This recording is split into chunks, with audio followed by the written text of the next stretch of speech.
Morning, market chameleons, and my favorite chameleon, Dimitri Pargamonic, about the pier. How you doing, Dima?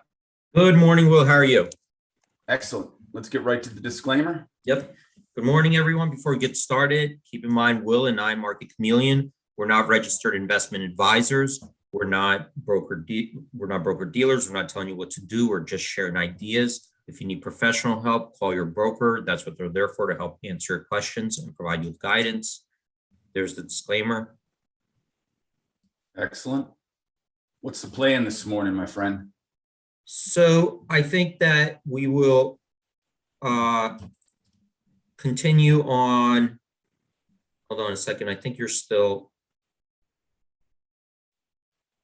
I think that I just have to start the webinar in Zoom. We're good. Okay.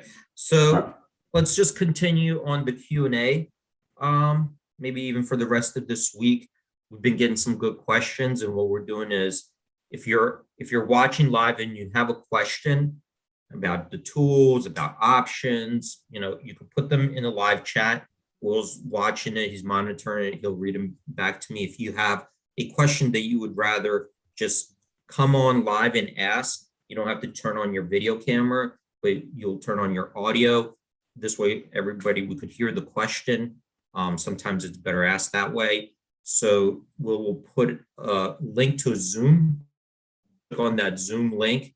It'll take you over. Just raise your hand when you're in Zoom, and then we'll turn it on or activate it so we could then hear your question. Yeah, well, once you're into the Zoom, just raise your hand if you have a question, and all we do is just click the button in your box. So. Right. And think of it, you could ask a question about the tools. We've been getting some questions. People encounter things that occur from their experience in trading. We had questions about exercises and assignments, early exercises and assignments. We talked about potential exercises and assignments based on after hours trading. We talked about dividends. Talked about risk reversals, looked at certain options trades. We had questions about open interest.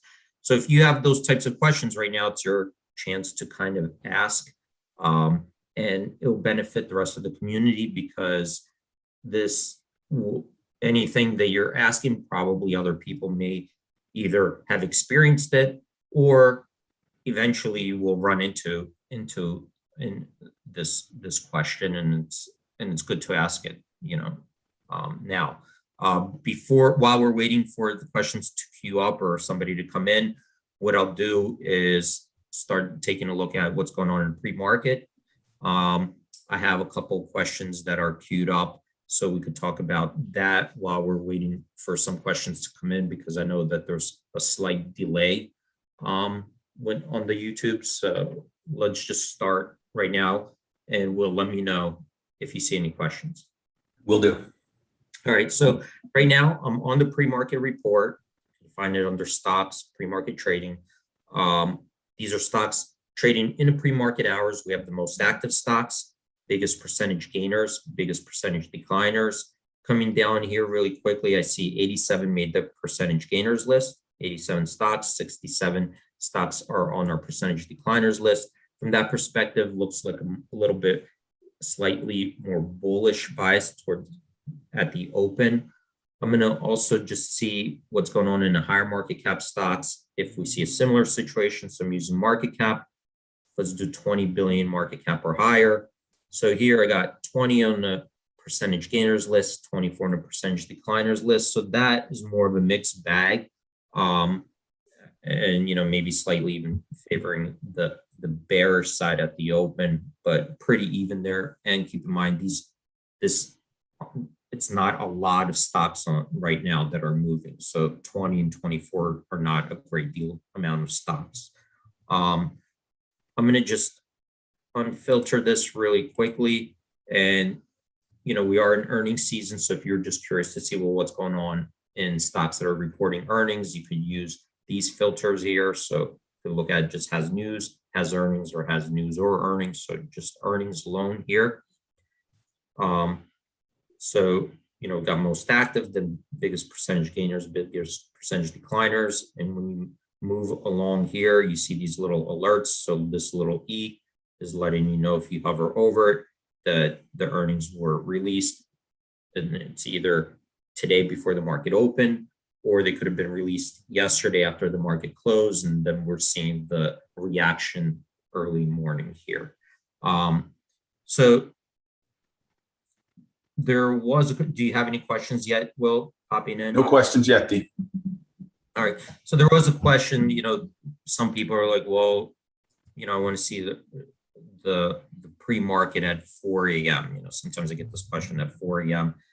And the pre-market, you can trade, pre-market. There are some stocks, that you could see some trades at 4 a.m. We start to populate this report, I think after 7 a.m., 7:15 a.m. Eastern, because we coincide kind of with when the news cycle starts. So, sometimes at 4 there's very, very thin trading, usually at 4 a.m. and 5 a.m. I looked at this, it's very, very, very thin trading.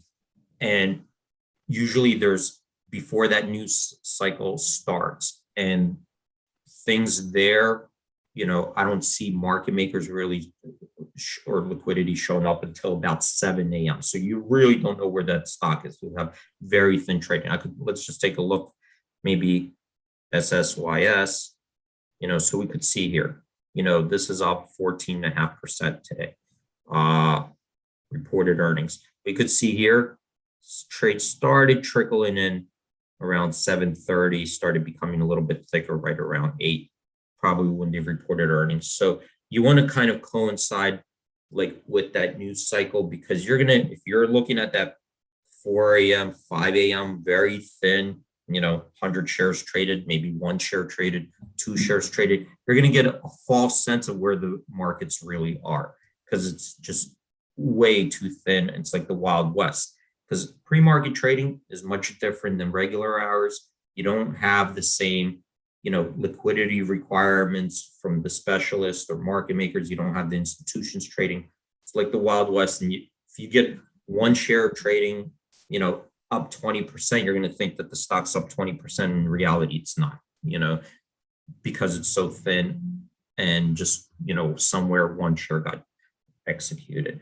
So we try to correlate it with the beginning of the news cycle, where the press releases start coming out.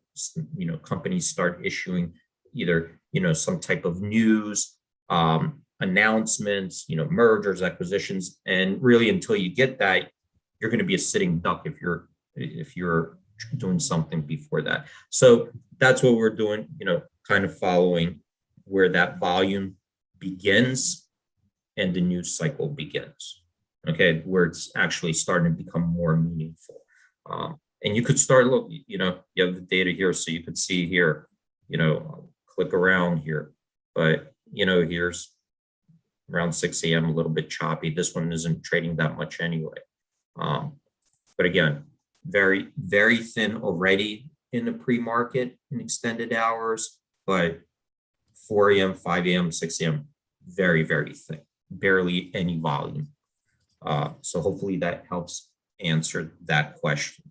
And what you will see is it'll look very weird too, because if you come into this report, you're going to see these big, big gainers, big decliners, and all of a sudden something that's up 20% is really unchanged, and you're going to be like, well, why did that happen? Well, because, it's 2 shares traded, and then at 7 a.m., that's when the trading really started. So these lists won't make even sense to you because they won't flow. Do you have any questions yet? Will, queued up? No questions have popped in yet, D. Actually, Brad just popped what looks like, I'll read it. It just popped in. He says, I like to trade iron condors day before to day of earnings, and I'm looking for a volatility crush. I can find crush for individual stocks, but is there a screener to compare more than one at a time? Again, Brad, if you want to come on live and ask the question, it's a really complex, a question with a lot of variables. maybe you could walk us through what you're trying to achieve. If you want to click on the link and ask the question by raising your hand. But if you want to take a shot at that, go ahead. Yeah, I mean, there are a lot of variables and a lot are going in. That's why it's sometimes good to come on live and maybe just describe what you're like trying to do and achieve, and a little bit of your workflow. But you describe an iron condor. So I don't know. Let's see if I'll try to come up with here's some earnings. Let's see today after the market close, maybe. ILMN. Today after the market close. So an iron condor, and based on the way the question was structured, it looks like you're trying to sell, sell the inner, buy the outer. So here we could go to the options chain. And again, when you don't come on, I have to start assuming certain things, right? Because I can't ask exactly like what stocks you're looking at, what strikes and so forth. So I have to start assuming certain things, but if I'm wrong, you have the ability to come on and tell me. But here, unfortunately, these, I'm looking at ILMN, expected to report earnings after the market close. Unfortunately, these markets are really wide, so it's probably not a good example to show. I mean, let me just see really quickly if I could. I'll show it on there, but it's not the best example. But let's just see if we could create, a condor where we're selling an out of the money call, right? So here, let's say I'm selling this call, I'm selling an out of money call spread, right? And I'll buy this one. So I sold the 515 and bought the 530 call, right? $15 call spread out of the money. And then on top of that, I'm going to go and sell an out of the money put spread. So I'll just say I start at 500 and buy the 490. Okay. So sold the call spread, sold the put spread. This is what it looks like at expiration. All right. So there was a little bit on the end. So what did I do here? Sold the 15. So I need to buy the 485 just to make it a little bit. Let me see here. So when you're doing that, really where it's more of a stock movement play than an implied volatility crush. Okay, because it's either the stock is going to move beyond this range. You see this green range, right? Where this green range, either the stock is going to move because you don't have a lot of Vega, right? You have 2 days to go, so you don't really have a lot of Vega once the move is over, So either the stock is going to move beyond this range or not, and that's really the question. And you could see here, I'm just going to show you when I say it's wide. If you sell this iron condor, like I just showed you, the credit is $4.90. But look how wide this market is, $4.90, they'll offer $17.40. So the midpoint is $11.15, which is a huge, huge spread, right? So you don't want to hit, I wouldn't hit that bid, because the further away you move from that midpoint, the bigger the fee you're paying to do that spread, right? You think of the midpoint as like kind of like your marker of your immediate fair value. So you might want to just, and this will change, right? Your payout diagram will change based on where you get executed. So if I get executed at 490, the most you can make is 490, right? 490, and your break evens are coming in. If you sell it at 11.15, then now you've raised your potential profit to $11.15, right? And your break evens start to expand out because you received more at the initial sale. So you want to keep that always in mind. Well, what is the spread, and where's the midpoint? How far away am I from the midpoint? So for example, let's just say instead of selling this for $8, we sold this for, let's say $10, right? And instead of buying this for $6.40, you buy it for, I don't know, $4.40. Instead of selling this for $11.10, maybe, sold it for $12. I'm just changing this up just to show you, and I bought this $6.80. So you probably do it all in one shot. You're gonna, whatever your broker is, you're gonna put in those legs, and you're just gonna tell them, well, my limit price is not $4.90. Maybe it's $11.10, $11.15. See if you could get a midpoint. But you could see here, if you improve the prices, right? I'm gonna improve the prices, then this chart will look a lot different. So I'm gonna load that strategy. And let's see what the hold on. Now I'm getting a little bit delay here. So here you see that now, I got a credit of 1080 when I changed it. So you can see here now it looks much better here, right? 1080, and look at my break evens, they expanded out. So then you just want to compare, well, if these are my break even points, right, around here, what do I think the chances are after the stock reports earnings? We know it has a potential to move. What are the odds that it's going to move out here or stay within this green zone, right? Or go into the red zone. So of course, we don't know for sure until it happens where it's going to end up. And we don't know the exact odds. So the next best thing we do is turn to history and take a look at, well, historically, if reported earnings, how frequently did it move out of these, out of this green zone into the red zone? So I'm just going to come down here and say, well, plot the last 12 percentage moves. And we could see here, that a decent amount of times, it looks to me like it, based on like how much it moved, it ended up in that red zone, right? And it did, you could see it did go into that green zone, but a decent amount of times it came out of it. So from there, from a historical perspective, you could see that you're not covering a large amount of the historical moves. So it's not, I wouldn't say like this is a very meaty condor, iron condor, at least the one that I set up here. All right. And when this moves, just to explain to you, when this moves to these range, to this red zone, so like, let's just say, the stock is down 4%, like it's shown here. If the stock is down 4%, the implied volatility coming in does not help you. Okay, that means it already moved out so far outside the range. This is already assuming a zero implied volatility at expiration.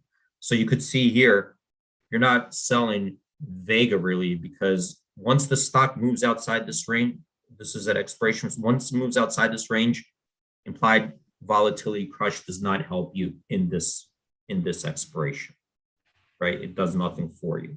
So only if it lands in this green zone will the implied volatility help.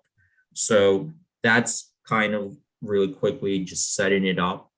If there's a follow, who asked that? Brett, you said? Brad, and Brad actually is away on holiday, so he can't get on live, but he said maybe next week when he's back, he'll give it a go.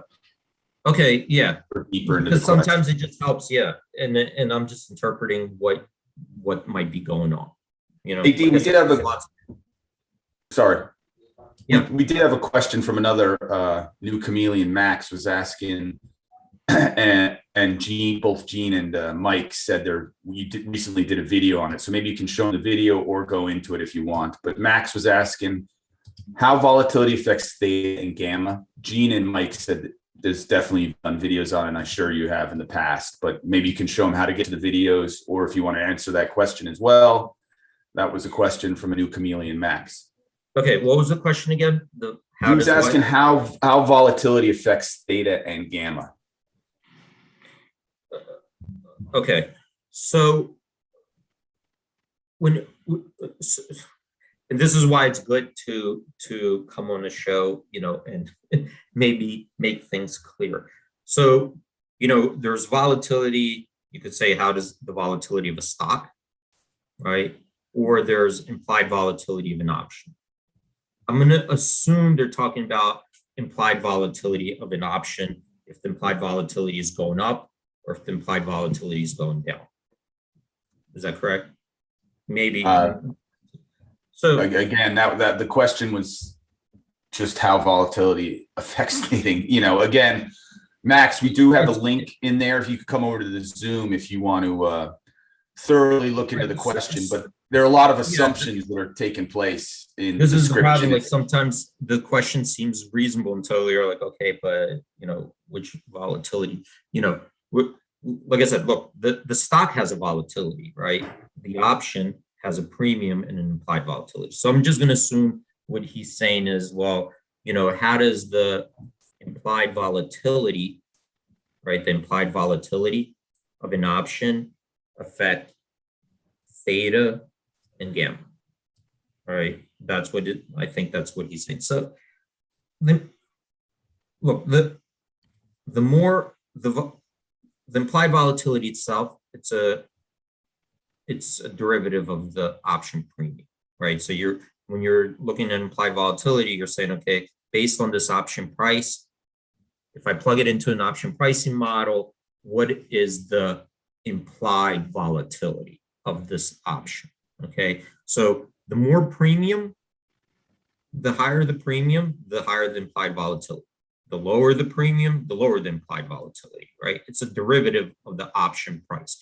And when I say premium, I'm talking about time premium, right? The premium over parity. The more premium you're paying for that option, the higher the implied volatility.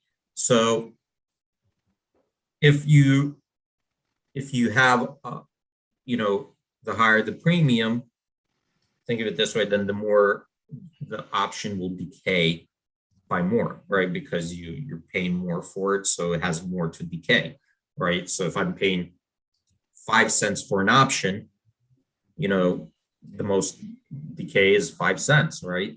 But if I'm paying $1, the most decay is $1, so it decays. There's more decay in an option with a higher premium. But the options, when we talk about time premium, it's the decay, the theta is not linear. So for example, it's not an option that's closer to expiration decays at a faster rate than an option that's further out. Okay. So this option, that's 530, or whatever, 510. If I go to a 510 option, closer expiration, they're not going to decay at the same amount each day. So, you want to just take a look at the theta, and the theta is telling you what the expected decay of the option is if you hold everything else constant. That means the implied volatility is constant, the stock is constant, nothing else changes. What do you expect? The implied volatility doesn't change. What do you expect this option to decay? That's your theta here, okay? And that's how to look at the option decay. Obviously, if this option is priced higher, the implied volatility will be higher, and the daily decay will also be higher. Hopefully that helps answer the question, because I think that's what he was implying. So the gamma, the other thing is the gamma. The closer you get to expiration, the more gamma is in the option. Okay. And the lower the implied volatility, the more gamma is in the option as the option gets closer to the strike. Okay. So think of it this way. If right now, if you take a look at these options, they have a lot of premium in there, a lot of days to expiration. So their gamma is a little bit lower than this for the same option that's closer to expiration, because as you get closer to expiration, the options start going closer and closer to parity, and the closer to parity means that they start moving more in line with the stock. Okay, so out of the money options basically start closer you get to expiration, start to go towards zero. In the money options go to more towards a 1 delta or 100 delta. So that's kind of how gamma, vega, and theta in a nutshell behave, unless you have more specific questions. And again, they could also come on live and ask if that didn't answer the question. All right. Again, thank you for the question. That was from a new chameleon. And if you do, again, want to come in live, there are a couple links that you can click over. We had a question from Andy earlier in the morning. I was trying to grab. And he was asking about two stocks that he's seen. Their movement seems to be very correlated. The stock symbols are mRNA and BNTX. So mRNA, so this is Moderna. Yep, and BNTX. And he's asking why. I know that's almost an impossible question to answer, but maybe you can show people out there how you see the stocks, or even like, where's Andy even seeing that they're moving together? Right. I mean, and I don't know enough about these stocks to answer that question. Why? I'd have to kind of read and see how they're related. Maybe they're working on their biotech company, and maybe they're working on, I don't know, a COVID vaccine together, that impacts them both. So I'd have to go and read the news and see, what is it between these two stocks that's making them, move very close together. I don't know if there's like a joint project, or one is taking over the other, or something is going on. There's some corporate action. There could be a reason for it. The thing is I'd have to go in there and like read about it more. I don't have time right now. It's a good observation, but I would go in there and read about it. I see that they're both biotech stocks. Sometimes, these companies, the biotech companies, they work on things together, right? On maybe like breakthrough medicines. Sometimes they have, they coordinate their efforts, and they might be both, stand to benefit from something or lose on something, and it's tied close together. Sometimes, they're companies that merge, they'll move together based on the, the terms of the merger agreement as well. But I can't answer for certain why, without reading it in more depth. Yeah, good stuff. I mean, there is an interesting comment, which I'll just bring up, because Chuck is saying his brother got into Robinhood at the IPO, which is amazing, because that stock took a hit right at the, on the opening. In the beginning, it did. Yeah, right? He's now up 60%. And I mean, everyone who came on, every talking head who came on CNBC said this thing was overpriced and undersubscribed, like none of the professionals wanted it. And now it's, just continuing to move higher. It's amazing. Yeah. So you see here, it was up 50% yesterday. So it's it's interesting. Look, I was actually watching the comments yesterday about Robinhood, and just people are perplexed. They're like, what's going on? How's it, open down 10%, the next day it's up 50%. Like, what changed? But you got a lot of people in that Robinhood community, right? There are enough people there, and it's a big enough force to drive almost any stock, one way or the other by a lot. Yeah, you have to be careful and know your pain points and when to get in, try to get in and get out. It's a risk both ways, that's for sure. Supply and demand, right? Yeah. Supply and demand. But I did hear this morning, I think that I'm pretty sure that there's a lockup period for a lot of the stock there. So, there could be more stock that's going to be eventually, unlocked and put out into circulation. So that, I think that might be, one of the reactions as well. Yeah, well, I'm sure at some point the employees will be able to take some money off the table. Yeah. Chuck made an interesting point that Kathy Woods bought in the open market because she shows her trades after, Right. the next Yeah, so you day, can right? see- So she right. bought $5 million dollars Shares worth of of Robinhood. stock. Yeah. So Okay. So all that interesting could stuff. also be. Yeah. Well, we're right up at 9:30. Thank you, everybody, for the questions and for joining us. Stay safe out there. Hope you guys have a good trading day and hope to see you guys tomorrow. Yeah, and unfortunately, I just noticed someone stepped up and raised their hand towards the end. Vlad, if you step on tomorrow, we'll get to that question first thing. So please join us tomorrow, Vlad. He was in the Zoom and he raised his hand towards the end. Okay. So apologize for not catching that right away, but great job, D. Great job for Chameleon's awesome questions. We will see everyone tomorrow. Bye, D. Thanks, sir.